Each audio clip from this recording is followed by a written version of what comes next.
What's up, guys? Welcome back to the Lighting the Lamp Podcast. I am flying solo today, and today's going to be a singular topic-focused episode. NHL is getting underway. Things are shaking and moving. Definitely want to get back to talking about the hockey that's being played on the ice. Most teams at this point have reached about 10 games played, so soon we will be talking about the actual on-ice events, injuries, teams, stuff of that nature for sure. Next episode will definitely be hockey focused. But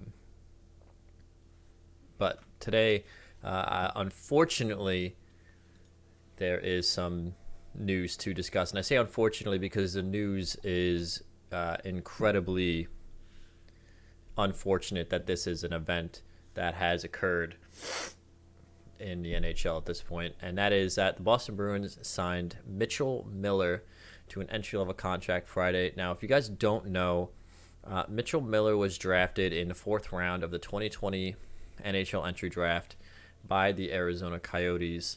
And even at the time, this was a very controversial thing because Miller has several reports of racist bullying in his life up to that point.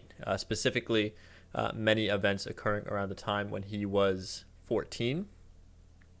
And, even at the time, this was a known thing. The Arizona Coyotes eventually renounced his rights 22 days later after they concluded that those reports were in fact true. And so now Mitch Miller is 20 years old and has just been signed to an entry-level contract by the Boston Bruins. And every single optic on this signing is bad. And that's being very, very polite about the situation. For those, if you're not aware, I guess this could be a little bit of a trauma warning, but Mitch Miller was, it was proven, or at least the reports, I should say, found that those incidents were documented. So, yeah, proven would be the right word, that he was involved and convicted in juvenile court for racist bullying incidents, and including one of the incidents being them wiping a piece of candy on the inside of a urinal and then tricking a special needs African-American student into consuming it. So, yeah, I just want to say right off the bat that nobody on this podcast supports anything that he's done. Nobody on this podcast supports him playing, and nobody who is on this podcast thinks that anything happening around this signing is a good idea for any reason. Least important being hockey reasons. Ethics and morals obviously come first, and this is just an absolutely disgusting act that this player has committed. And I know that there's going to be people who are going to be in the comments, and I've seen the comments on social media. Oh, this happened when he was 14. He's grown up. He's repented, et cetera, et cetera. First of all, he hasn't really. At no point, from what I understand, after reading all these articles, has he ever apologized by name to the student that was involved in this incident. There was an apology put out by, I'm assuming, a PR representative for him, which is just absolutely disgusting. But at no point was there ever a direct apology to the student involved in the incident involving a piece of candy that was wiped on the inside of a urinal. And so he hasn't really repented. And also, people that are saying, oh, we all did dumb stuff when we were kids. I did a lot of stupid crap when I was younger, and at no point did I ever do anything that even comes close to the stuff that he's done. I mean, that's not just being young and dumb, okay? Being young and dumb is harmless stupidity kind of nonsense, right? Maybe you pull some pranks with your friends, but it's all in good fun. Nobody has to get hurt, right? Racist bullying involving wiping a piece of candy on a urinal and then tricking somebody into eating it is not young and dumb. That is racism, especially because the student targeted was a minority, and they targeted him specifically for that reason. It was racism. It was just downright deplorable and disgusting behavior with no respect for other people's humanity. And so I'm not buying any of that bullshit that this is a case of somebody who did something dumb when they were young. No, that's not an excuse for that kind of behavior, okay? It just isn't, straight out, okay? And the real thing that pisses me off about this whole situation is that Don Sweeney is trying his hardest to justify this signing. This is a direct quote from him. I am not going to downplay that this has been a personal struggle as well as a professional struggle as we go through and try to separate the hockey player and the person. There is no separating the hockey player and the person, okay? I don't give a shit how talented this kid could be. He could be the next, Nick Lidstrom, for all I care. I don't want him anywhere near my hockey club, okay? Now, thank God I'm not a Bruins fan, but I don't want him anywhere near my hockey club. I don't want him anywhere near the league that I like to watch. Separating a player from a person is something that you might have done with Nail Yakupov, okay? Somebody who was arrogant, maybe full of himself, that kind of thing. Not somebody who commits literal crimes against somebody's humanity like this, okay? You don't separate that player from the person. And also, not to mention, that's not really an excuse anymore, because we live in a day and age where you're held accountable for your actions within your profession, regardless of whether or not your profession has anything to do with those actions. And we see it all the time. And it's a good thing, in my opinion, because we want upstanding, proper people, in these positions. And I don't care, like I said, how good this player might be. When they're that terrible of a person, it's not an excuse. Like I said, if you want to separate the player from the person, you do that with players like, like I said, Nail Yakupov, who was a little bit arrogant, or somebody like Alexander Radulov when he was younger, who, was maybe not the nicest person on the planet. But none of that extended to racist bullying. You know what I'm saying? Like, the level of absurdity in that statement from Don Sweeney blows my mind. Okay. But the NHL has been, they're not playing this game. They're not buying it. They're not biting the bullet on this. This is a quote from Gary Bettman. What I understand, and I've heard through the media anecdotally, what he did as a 14-year-old is reprehensible and unacceptable. Before the Bruins made the decision to sign him, we were not consulted. I happened to talk to Cam Neely since the time he was signed. He's not coming into the NHL. He's not eligible at this point to come into the NHL. I can't tell you that he'll ever be eligible to come into the NHL. If, in fact, at some point they think they want him to play in the NHL, and I'm not sure they're anywhere close to that point, we're going to have to clear him and his eligibility, and it'll be based on the information we get firsthand at the time. So the answer is they were free to sign him to play somewhere else. That's another league's issue, but nobody should think at this point he is or may ever be NHL eligible, and the Bruins understand that now. So basically, this is Gary Bettman saying, no, he's not playing in the National Hockey League, okay? He's not eligible. We don't want anything to do with him. And some people might argue that maybe that's a little tyrannical of Gary Bettman, but quite frankly, when it comes to this situation, I have no issue with that, because guess what? He's well within his rights as the commissioner to do so, I believe. I'm not an expert on the CBA, but I'm almost positive that as the commissioner of the NHL, he's well within his rights to do so. And it's the right call. It's the right call. Like, the NHL should not be a place where players who have this kind of history can play. You know, we see other leagues have this issue constantly, specifically the NFL. You know, the joke about being the National Felons League, kind of true in a lot of ways. When you look at some of the guys that have played in that league, you know, convicted murderers and things of that nature. We don't want to turn into that situation.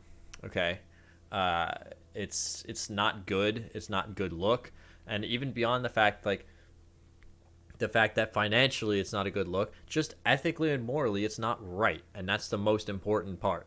So, you know, I'm on Gary Bettman's side with this for once. I actually agree with the commissioner on something. And, you know, the other part about it is that, you know, it's encouraging to see is that nobody on the Boston Bruins also wants any of this. They don't want any part in any of this. This is a quote from Patrice Bergeron. I was asked by Don about close to a week ago now as to my opinion. I had my concerns and shared my opinion. I think in a way I was not necessarily agreeing with it. To be honest, the culture we built here goes against that type of behavior. I think we're a team that has built something about character and character, people, and individuals. What he did is obviously unacceptable, and we don't stand by that. In this locker room, we are all about diversity, inclusion, and respect. Those are the key words and core values that we have. We expect guys to wear this jersey to be high character people with integrity and respect. That's how they should be acting. My understanding is that he is going to put in a work in development and community programs to better himself. It's up to him to do that. From my standpoint, it's a hockey operations decision, and we can only control what we can control. Truthfully, hopefully, there is some growth and change. If it's the same 14-year-old walking into this locker room, he wouldn't be accepted and welcomed into this locker room, to be honest with you. Nick Foligno also had comments to say. He said the news was tough to swallow. It's not something that anyone in this room stands for. The culture we have built and these guys have built before I got here is one of inclusion, and I think that goes against that. I understand he was 14 when he made that mistake, but it's hard to swallow because we take a lot of pride in here, the way we act and carry ourselves and what it is to be a Bruin. It's a tough act. It's a tough thing for our group to hear. I'm not going to lie to you. I don't think any guy was too happy because of how proud we are to say that this is a group that cares a lot about ourselves, how we carry ourselves, and how we treat people. So for especially the guys who have been here, this was a tough pill to swallow. I don't think this organization is ever not looking out for the best interest of us, but I think we had a lot of concerns, and this kid will have to answer and have to prove to everybody, especially if he wants to get in this room, that he's a changed man, and we hope he works towards that. Basically, you know, if you read between the lines, if you've been watching hockey long enough to know that specifically, you know, Patrice Bergeron is not really one to talk all that much. He doesn't really get involved in the media too much. So, and then hockey players in general really aren't going to come out and say a lot of the things that they're thinking. So if you read between the lines here, the fact that they're even saying these kinds of things means that their actual opinion is probably way, way harsher than this. So, you know, when you hear somebody in the NHL, like when you hear somebody like Patrice Bergeron say it's not a decision I agree with, he wouldn't be welcome in this locker room and accepted.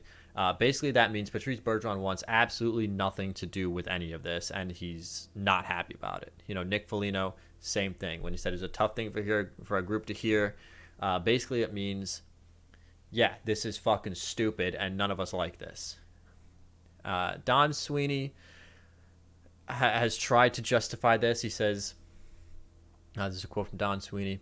I don't feel that it was... Wait, hold on. Let's see.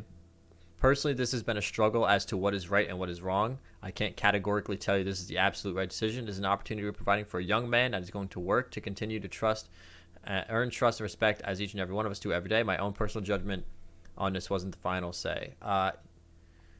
What? Sweeney also expressed reservations about the signing, saying the decision ultimately could be wrong. He said multiple times the decision is not about forgiveness. So what this is saying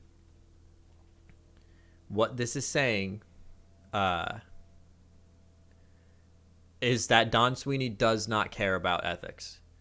He cares more about the on-ice product than what goes on within his organization. Sweeney said, "We feel we're in a position that when doors were slamming, that maybe we would allow one to open up. But why? Why? Like, let me put this to you this way.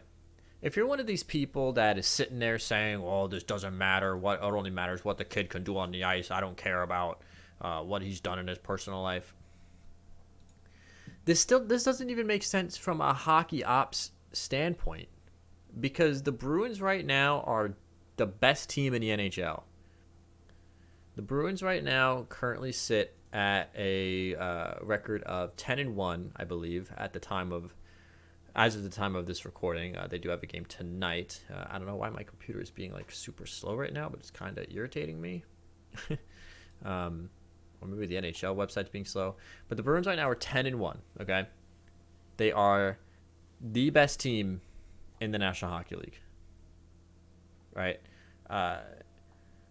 So why mess with that? Like, if you're one of these people that you only care about on-ice product, then this signing still doesn't make any sense, because why mess with the mojo that you have going here? You're 10-1. You don't need any help, and you're 10-1 without some of your best players. You know, you're still waiting for Charlie McAvoy to come back. You missed Marchand for a big stretch of the beginning of the season. So what is the point? Like, why are you making this decision at this point? For what gain? This doesn't make sense from an ethics standpoint. This doesn't make sense from a moral standpoint. This doesn't make sense from a hockey ops standpoint. None of this makes any sense. Where's the logic here? What this is the kind of thing that, believe it or not, I think could absolutely tank a season. Because, like, this is the kind of thing that throws off the mojo. Because now you've got players sitting there going like, really? I'm playing for this team? Like, this is the kind of guy that I'm going to have to sit next to in the locker room? Like, this is the kind of guy that I'm going to have to go to war with? Like, are you serious?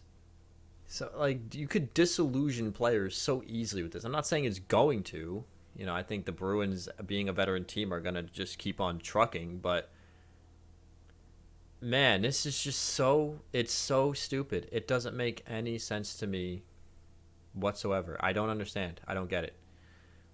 You know, when you have guys like Brad Marchand calling you out for doing what you're doing, like, Brad Marchand is one of the most rat-like people in the NHL. Not from an off-ice perspective, strictly talk about on-ice perspective here. I just don't get it. Like, this to me reads as Don Sweeney saying, A, I don't know what I'm doing, and I'm just making moves just to make moves. And B, I don't care about morals or ethics, and I'm just way more interested in putting a team on the ice that I think could potentially shake and bake and make some moves in the NHL. Which, I get that that's your job as a general manager, is to put a winning club on the ice, but this doesn't even help that cause, because, like I said, you're 10-1. Like, I don't, and obviously this kid is like only 20, so the theory is like, oh, he'll play when he's like older. But, like, is that really the kind of person you want being a part of your future plans? You know, part of the future, part of like the part of a rebuild is building a locker room culture. And is this the kind of guy you want in a locker room that's going through a rebuild? Is somebody who literally made a